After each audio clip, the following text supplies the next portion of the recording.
Haleluya, haleluya. Saya sapa dulu Bapak Ibu semua. Shalom Bapak Ibu, shalom, puji Tuhan.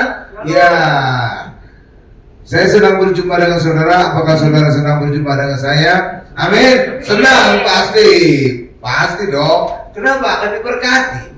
Kecuali kalau saya akan marah atau saya bagaimana gitu Bapak Ibu ya. Ya, hari ini ya saya selalu akan menyebutkan ayat 2 Petrus 1 ayat 2. 2 Petrus 1 ayat 2 berkata, kasih karunia dan damai sejahtera akan melimpah di dalam kehidupan kita oleh pengenalan akan Allah dan Tuhan Yesus. Itulah sebabnya selalu saya mengkhotbahkan tentang Allah dan Tuhan Yesus.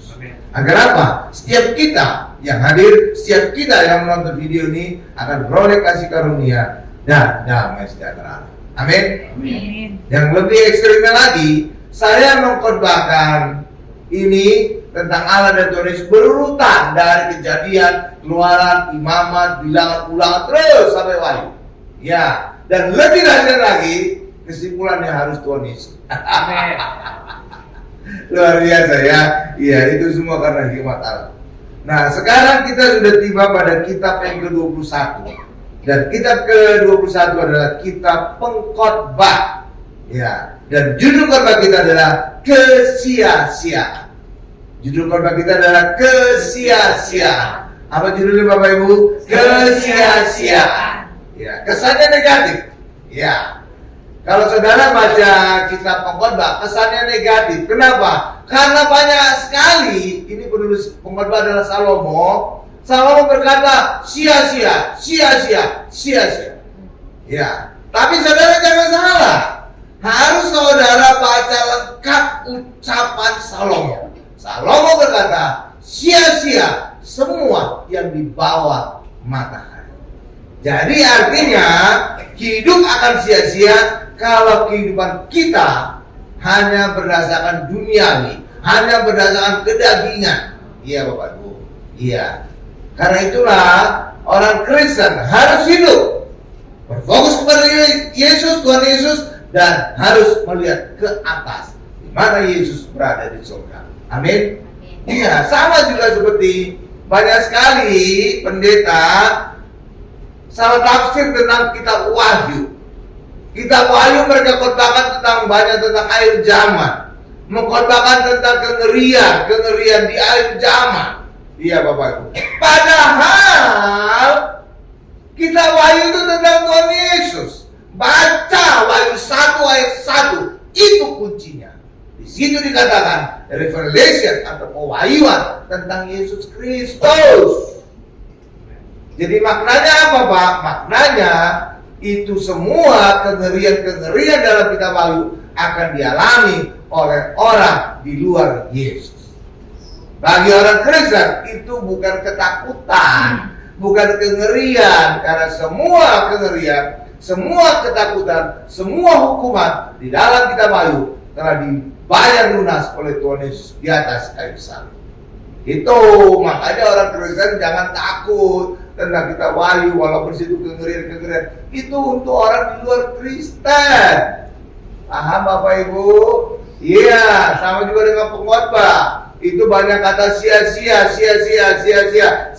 Itu dalam konteks kalau orang ada di bawah matahari, kalau orang ada hidupnya duniawi banget. Ya, nanti kan kita lihat bagaimana pergumulan dari Salomo sampai putus asa. Iya Bapak Ibu. Padahal dia, saudara perlu tahu, ayat berkata Salomo adalah orang yang paling berhikmat di dunia loh Bapak Ibu. Iya, karena Allah berkata tidak ada seperti Salomo sebelum dan sesudah dia. Tetapi kekayaannya juga luar biasa. Kemuliaan, kehormatan, tidak ada yang menandingi dia selama dia hidup. Jadi artinya apa? Kalau dunia sekarang, zaman dekat berkata, orang berkata semua sudah dia punya, gitu Bapak Ibu. Tapi nyatanya dia berkesimpulan hidupnya sia-sia. Tuh Bapak Ibu. Iya, karena itulah saudara jangan silau ketika melihat orang kaya raya, konglomerat demikian kaya, Belum tentu hidupnya lebih bahagia dari saudara. Bisa aja saudara lebih bahagia dari dia. Iya Bapak Ibu, iya. Karena kita bisa mengacu kepada Alkitab, kita pengkhotbah. Ya, coba kita sekarang masuk ya. Kitab pengkhotbah itu ditulis oleh Raja Salomo. Iya. Jadi kalau saudara baca kitab pengkhotbah, itu banyak sekali nasihat-nasihat. Jadi bisa saja ini adalah lanjutan dari kitab Amsal. Karena Amsal itu penuh dengan nasihat, kata-kata bijak gitu Bapak Ibu. Sama juga, pengkhotbah juga demikian. Jadi bisa saja ini kayak jilid 2-nya Amsal gitu Bapak Ibu. Karena banyak nasihat-nasihat. Bedanya pada kitab pengkhotbah, Salomo banyak mengeluhkan kesia-siaan hidup di bawah matahari. Nah itu. Jadi makanya orang Kristen jangan hidup duniawi, jangan hidup kedagingan. Nanti saudara akan berkesimpulan hidup saudara akan sia-sia.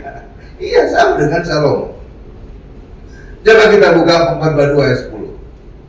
Saudara bisa melihat betapa luar biasanya Salomo. Iya, pengkhotbah 2 ayat 10 ya. Coba kita lihat pengkhotbah 2 ayat 10. Sudah? Saya bacakan ya, pengkhotbah 2 ayat 10 di depan juga sudah ada. Pengkhotbah 2 ayat 10 demikian.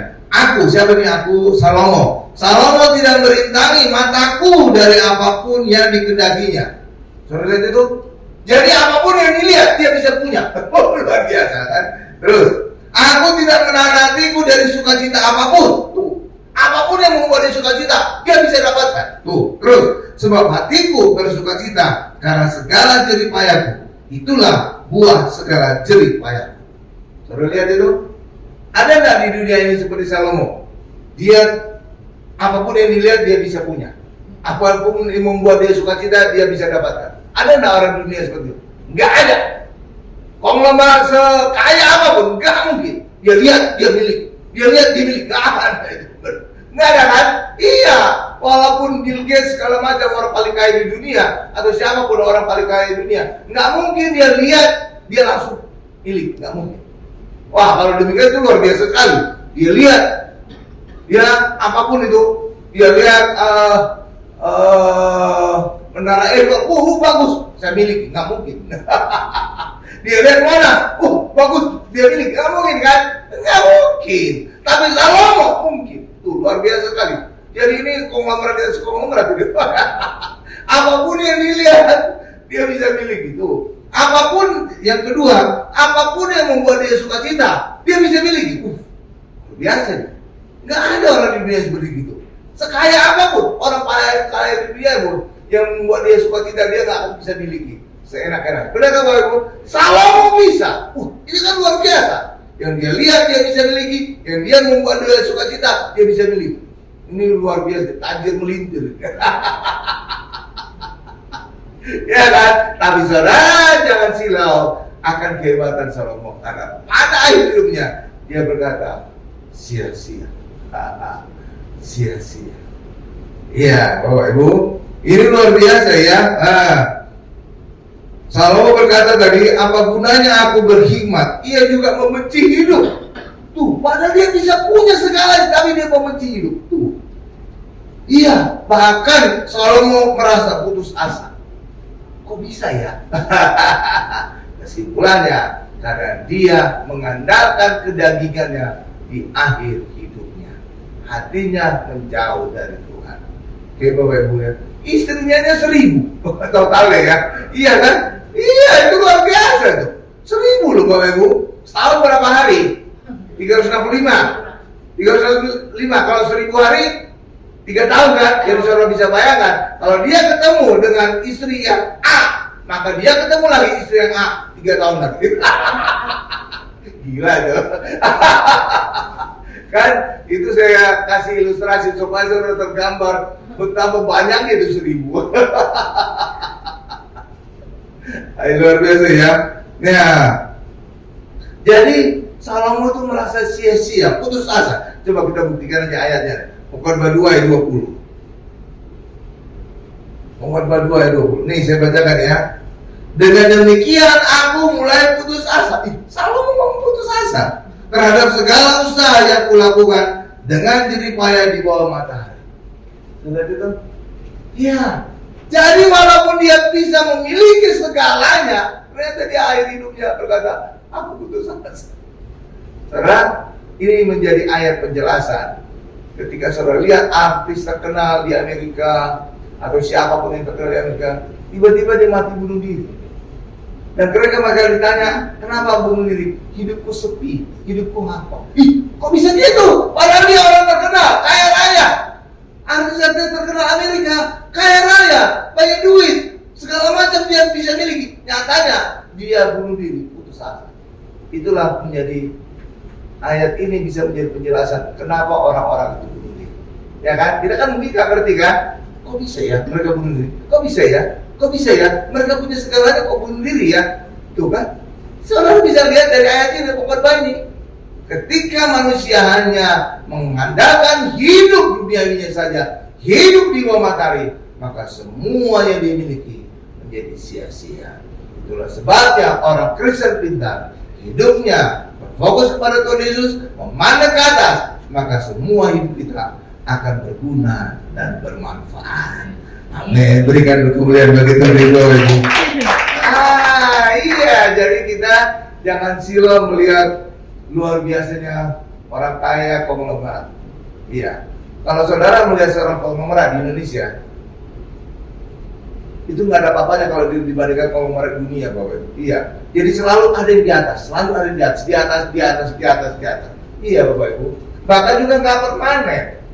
Pernah Bill Gates itu orang terkaya nomor 1 di dunia, tapi sekarang belum tentu sekarang. Benar kan? Digantikan orang lain, digantikan orang lain. Selalu gitu. Jadi karena itulah di dunia ini selalu ada yang mengatasi, ada yang mengatasi. Tapi ketika kita memandang kepada Yesus, Yesus adalah yang terbaik, yang tertinggi, yang termulia di dalam kehidupan kita. Tidak ada yang bisa menandingi Yesus. Kita dapatkan Yesus, hidup kita menjadi berguna dan bermanfaat. Amin, Bapak Ibu? Iya. Kalau orang dunia wah, mereka selalu kosong itu, Bapak Ibu. Iya. Coba sekarang kita masuk bagian berikutnya.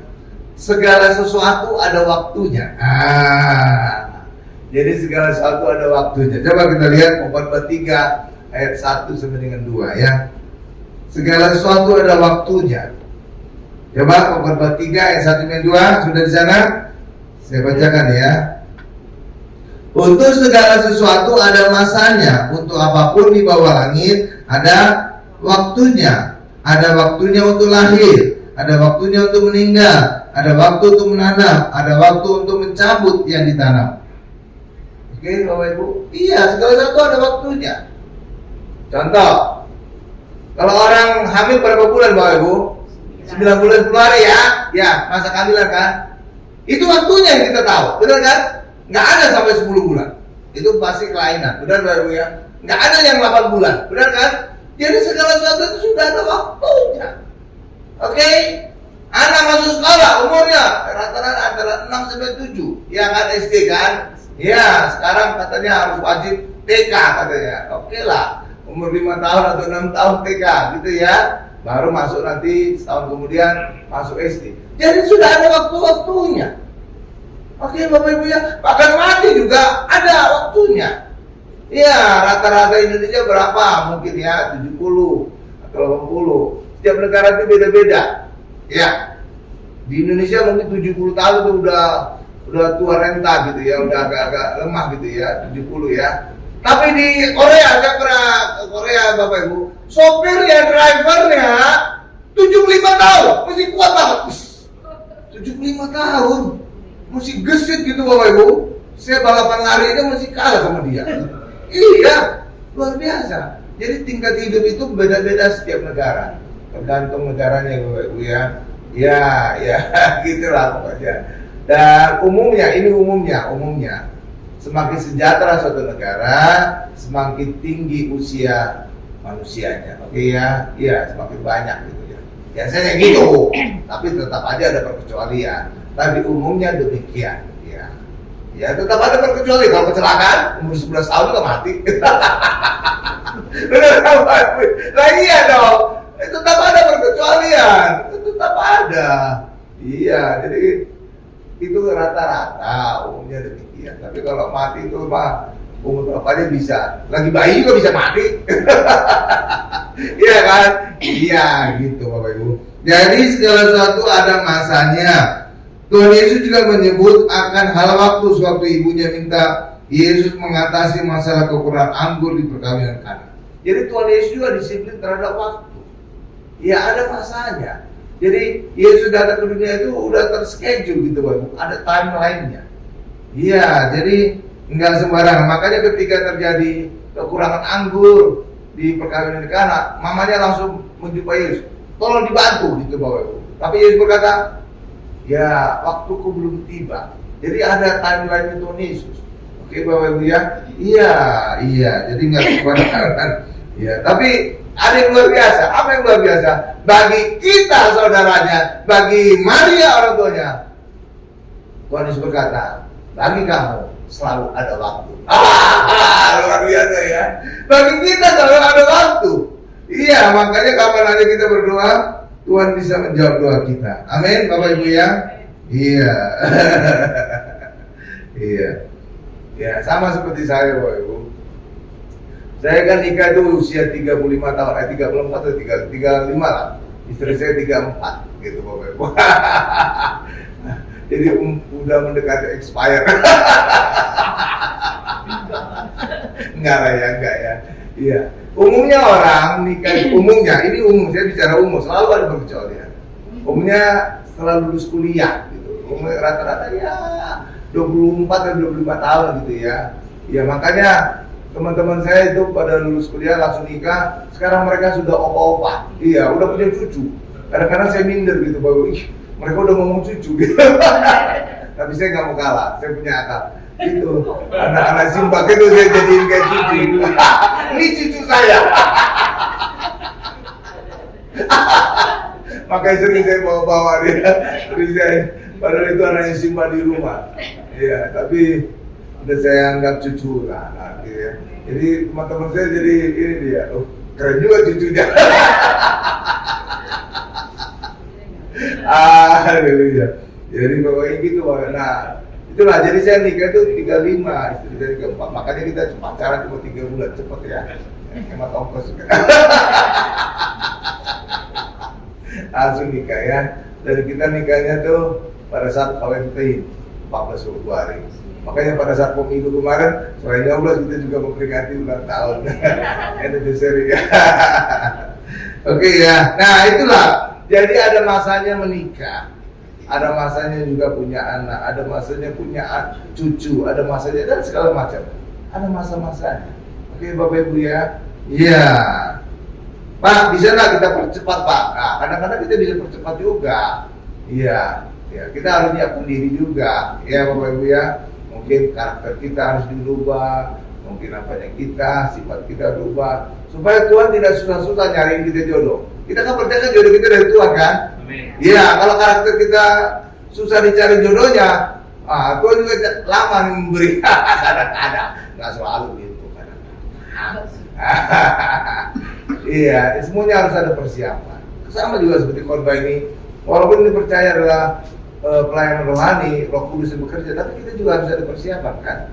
Iya, saya persiapan khotbah ini. Bahkan saya persiapan khotbah ini bukan besok khotbah. Hari ini saya buat khotbah, enggak, berapa bulan sebelumnya. Tuh, banyak sekali. Iya, banyak sekali. Pokoknya juga pasti persiapan. Lagu-lagunya, singer juga persiapan, pemain keyboard juga persiapan. Semua persiapan, walaupun ini pelayanan rohani. Oke, Bapak Ibu ya, iya.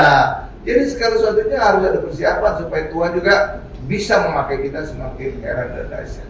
Oke, iya. Bahkan saya persiapan khotbah saya udah selesai. Khotbahnya udah sampai kitab Roma. Iya, baru itu nanti saya korban mungkin Agustusan baru jadi udah berapa bulan di depan saya udah jadi gitu Pak Ibu ya. Ya puji Tuhan lah, Tuhan mengasih tambah-tambahan hikmat. Ya, ini korban sekarang ini udah berapa bulan sebelumnya, 2 bulan sebelumnya udah jadi. Ya Bapak Ibu ya. Ya oke. Ya gitu. Nah, tetapi bagi saudara-saudara dan ibunya Yesus selalu punya waktu. Ini kita buktikan ayatnya. Hal yang sama juga bagi kita anak-anak Tuhan, kita saudara-saudara Tuhan, maka kapan saja saudara berdoa, Tuhan selalu mendengar kita. Tuhan selalu punya waktu untuk kita. Oke Bapak Ibu ya. Ya, nggak harus waktu tertentu. Banyak kali orang berpikiran, oh harus doa semalam suntuk, harus doa mau menjelang malam gitu. Enggak, kapan aja. Bahkan nyetir mobil itu juga kita bisa berdoa. Lagi mandi juga kita bisa berdoa. Iya Bapak Ibu. Iya. Lagi lagi buang air juga kita bisa berdoa. Padahal saya kadang-kadang banyak pengajian Tuhan lagi buang air Bapak Ibu. Iya, jadi bagi Tuhan itu nggak ada masalah. Bagi kita manusia, tempatnya kotor, nggak ada. Bagi Tuhan itu semuanya bersih, karena Tuhan melihat hati. Oke Bapak Ibu ya, iya. Banyak poin tiba-tiba keluar dari kamar saya, ini ada poin dari Tuhan. Saya tulis poin, iya gitu Bapak Ibu. Jadi nggak tergantung waktu. Kapan aja kita butuh berdoa kepada Tuhan bisa jawab. Oke ya Bapak Ibu, coba kita buka Yohanes 7 ayat 6. Nah ini sudah ada Yohanes 7 ayat 6. Nih Yohanes 7 ayat 6. Maka jawab Yesus kepada mereka, waktuku belum tiba, tetapi bagi kamu selalu ada waktu. Itu luar biasa. Jadi bagi kita saudara-saudara Tuhan, karena kita sekarang menjadi saudara Tuhan juga. Karena Tuhan Yesus dikatakan oleh ayat berkata, Yesus adalah yang sulung dari banyak saudara. Iya, ada ayatnya. Iya. Jadi kita saudara Tuhan. Jadi bagi Tuhan selalu ada waktu bagi kita. Amin. Gitu ya. Jadi tidak harus ada waktu tertentu cara berdoa, enggak. Kapan aja cara berdoa. Jadi bagi orang Kristen berdoa bukan hanya kita tutup mata lipat tangan, enggak. Dalam kondisi apapun saudara bisa berdoa. Minimal saudara berkata, terima kasih Tuhan untuk air mandi ini seger banget badan saya sekarang. Gitu. Terima kasih Tuhan untuk makanan enak banget, sampai lidah saya tuh pelintir gitu. Misalkan gitu Bapak Ibu. Jadi kapan saja saudara bisa berdoa. Oke Bapak Ibu, iya. Bagi orang Kristen berdoa tuh bukan hanya harus lipat tangan masuk ke kamar, enggak. Kapan aja saudara bisa berdoa. Oke Bapak Ibu ya. Oh iya, saya ada ingat sarannya ada seorang pengerja. Nanti doa penutup, doa Bapak kami ya. Nanti saya coba lakukan doa Bapak kami. Iya. Oke ya Bapak Ibu ya. Jadi kita kapan aja bisa berdoa karena Tuhan selalu punya waktu bagi kita. Oke? Ya. Nah, coba kita lihat, Yesus juga menyebut kita saudara-saudara. Yesus adalah yang sulung dari banyak saudara. Roma 8 ayat 9. Maka Tuhan Yesus selalu punya waktu untuk kita orang Kristen. Nah, Tuhan membuat segala sesuatu indah pada waktunya. Ini seringkali dikutip kalau ada orang menikah. Ini di undangannya mengutip ayat ini. Tuhan membuat indah pada waktunya. Ya. Coba kita lihat Khotbah 3 ayat 11. Jadi ayat ini banyak dikutip, ya. Iya, bahkan juga ada itu kitab Amsal banyak dikutip orang. Dari debu kembali ke debu, dari Allah kembali kepada roh kembali kepada Allah. Itu Bapak. Itu untuk orang penguburan biasanya. Iya, oke. Coba Khotbah 3 ayat 11. Nih saya bacakan ya. Iya ini siapa Allah atau Yesus. Tuhan membuat segala sesuatu indah pada waktunya. Bahkan Ia memberikan kekekalan dalam hati mereka. Tetapi manusia tidak dapat menyelami pekerjaan yang dilakukan Allah dari awal sampai akhir. Amin Bapak Ibu. Jadi indah pada waktunya. Tapi seringkali dikatakan, tetapi manusia tidak dapat menyelami pekerjaan yang dilakukan Allah dari awal sampai akhir. Itulah sebabnya seringkali manusia berkata, kapan Tuhan? Nah, gitu kan? Sering kan? Ketika kita menghadapi masalah, kapan Tuhan solusinya? Ini sudah kepepet ini. Ya, gitu kan? Ya, karena kita berpikiran waktunya kita adalah waktunya Tuhan. Padahal enggak.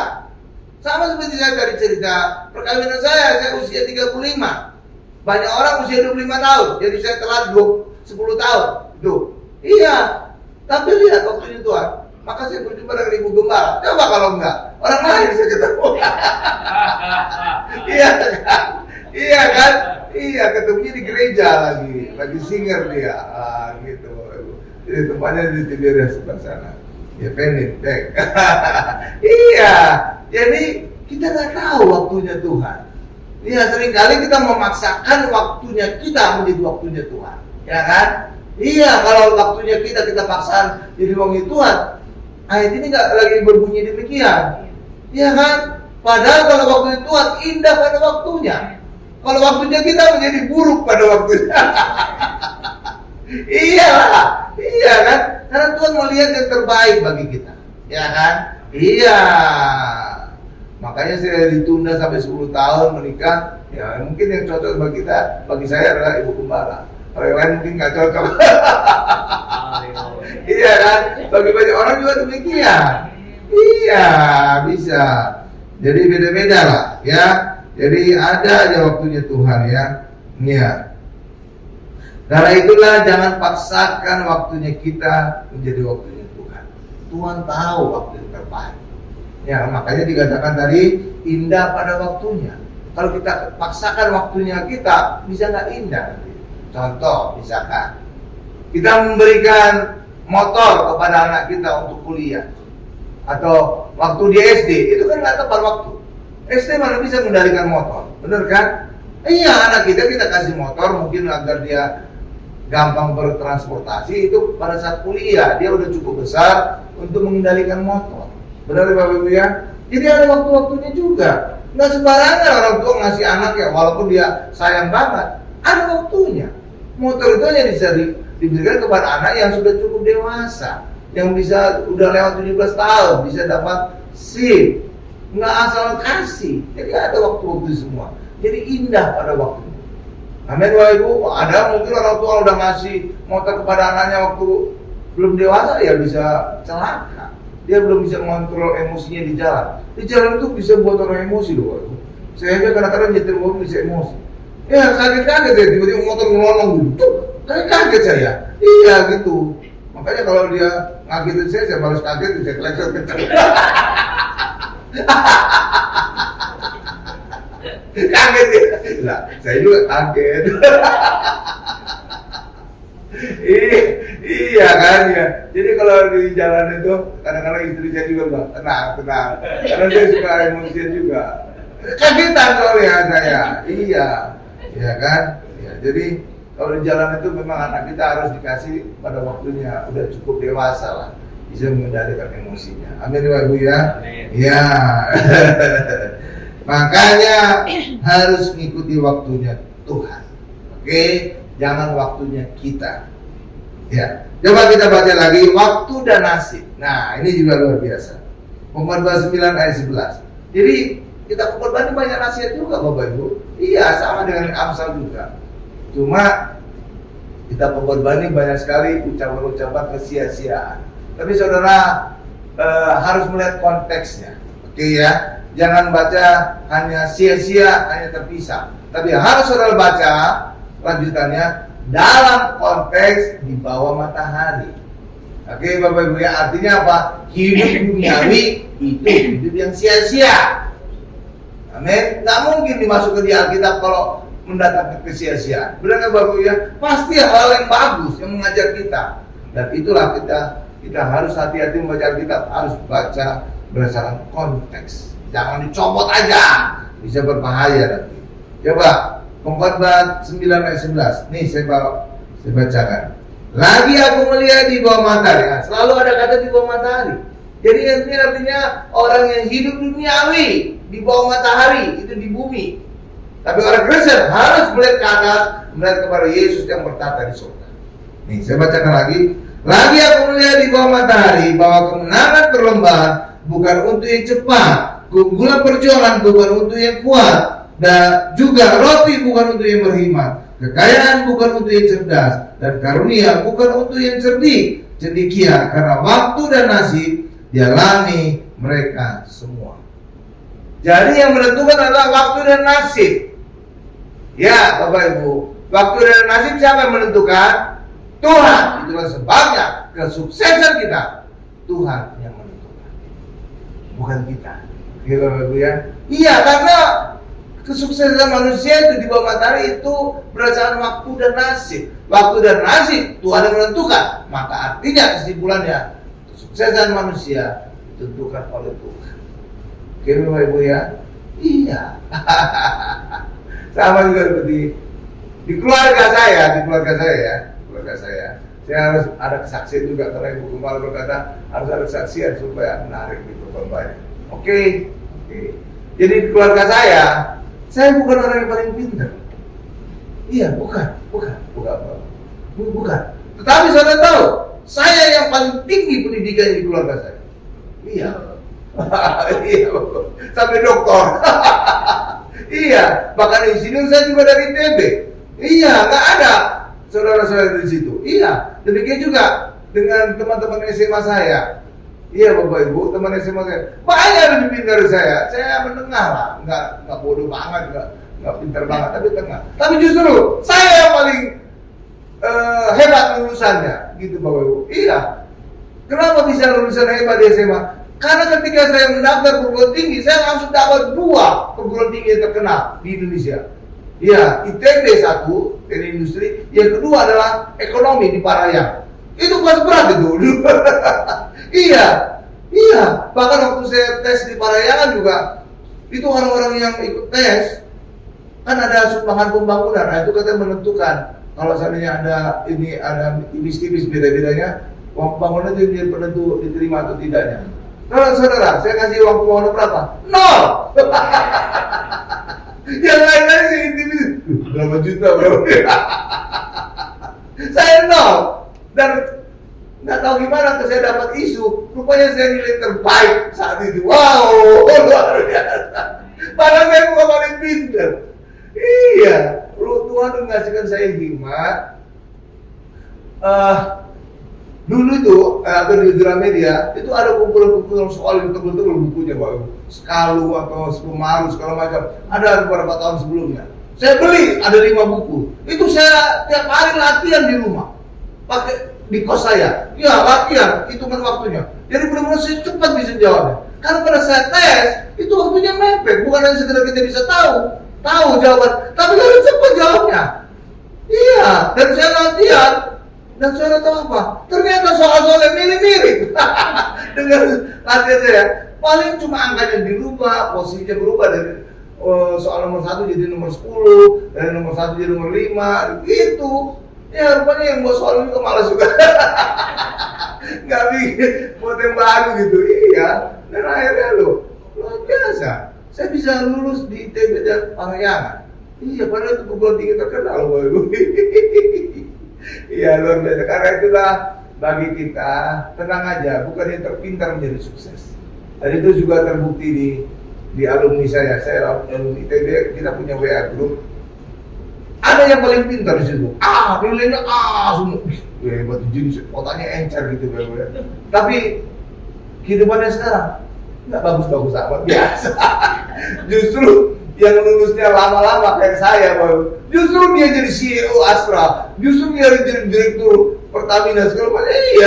Iya gitu. Jadi belum tentu yang pintar-pintar itu jadi sukses hidupnya, belum tentu kok. Tenang aja. Karena ayat Pokoknya juga berkata, ya kan, bukan yang cendekia yang sukses ya Bapak Ibu ya, yang cerdik cendekia. Oke ya Bapak Ibu ya. Iya, jadi seringkali waktu dan nasib yang menentukan. Karena dalam kehidupan kita bisa saja kita ketemu dengan orang yang bisa membantu kita. Mungkin kita bisa bergaul dengan banyak orang, jaringan, jadi marketingnya, jadi penjualan kita banyak, jadi angkat. Iya, teman saya tuh yang biasa-biasa, lulus saya lama dan setelah saya jadi CEO Astra, malah diperpanjang, udah pensiun dia diperpanjang. Kenapa? Bagus kerjanya. Malah nggak pintar-pintar apa. Tahu saya, karena kita punya WA group, alumni. Iya, kita sering ledek-ledekan gitu. Iya, kalau sama kita kan nggak ada janji-janji, teman dulu. Iya kan Bapak Ibu ya? Iya. Makanya bagi kita juga tenang aja, apapun kondisi saudara, kalau Tuhan sudah memberkati saudara, nggak ada bisa menghalangi. Amin Bapak Ibu ya. Ya, waktu dan nasib ditentukan oleh Tuhan. Manusia tidak mengetahuinya. Karena itulah untuk kita mengalami kemenangan, keunggulan, kekayaan dan karunia, kita hanya bisa mengandalkan anugerah Tuhan Yesus saja. Ya, coba ini lihat, ini ucapan banyak sekali, debu dan roh. Ini saat penguburan. Ya, coba kita lihat Pengkhotbah 12 ayat 7. Setelah itu satu ayat lagi kita tutup kesimpulan. Pengkhotbah 12 ayat 7. Haleluya. Nah, ini banyak sekali kalau saat orang tutup penguburan. Pengkhotbah 12 itu saya bacakan, dan debu kembali menjadi tanah seperti semula, dan roh kembali kepada Allah yang mengaruniakannya. Amin. Nah, ini kan sering kan. Nah, penguburan ini sering diucapkan pendeta. Oke, Bapak, ya, iya. Jadi banyak itu berarti ayat-ayat di pengkhotbah ini diikuti pendeta kan? Iya, banyak. Jadi Salomo itu hebat tuh, pinter dia. Orang yang kita juga berkata orang paling pintar di dunia yang pernah ada. Luar biasa. Karena juga nasihat-nasihatnya juga luar biasa.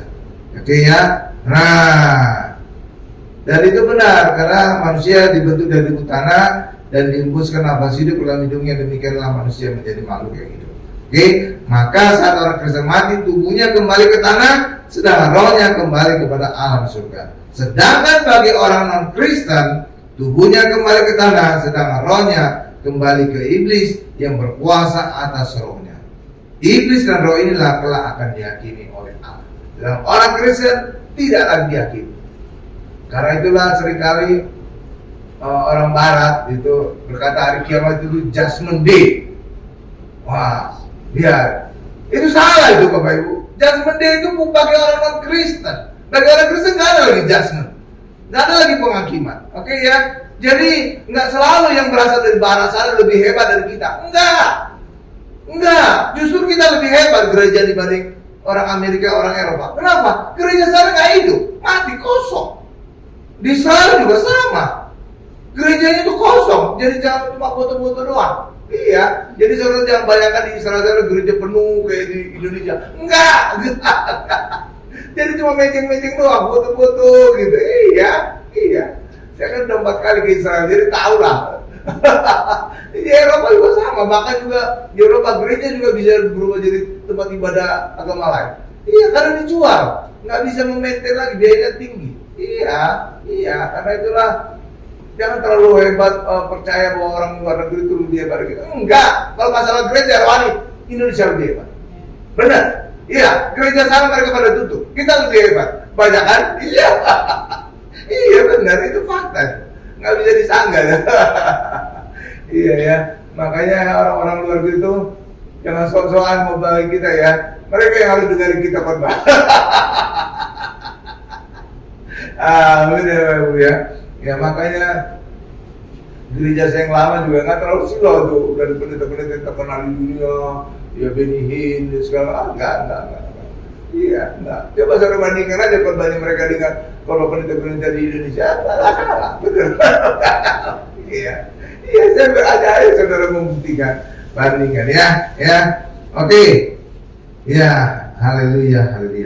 Nah, sekarang sebagai ayat terakhir, pikirkan tentang Tuhan Yesus dan perkara di atas. Agar apa? Agar hidup kita tidak sia-sia seperti yang diperkatakan oleh Raja Salomo, tapi hidup kita menjadi berguna dan bermanfaat. Amin. Coba kita lihat Kolose 3 ayat 1 2 menjadi ayat terakhir kita. Kolose 3 ayat 1 2.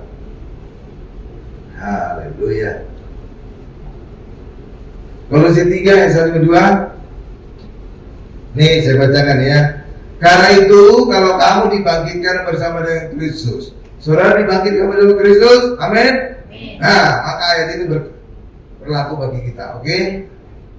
Carilah perkara-perkara yang di atas, di mana Kristus ada, dulu di sebelah kanan Allah. Pikirkanlah perkara yang di atas, bukan yang di bumi.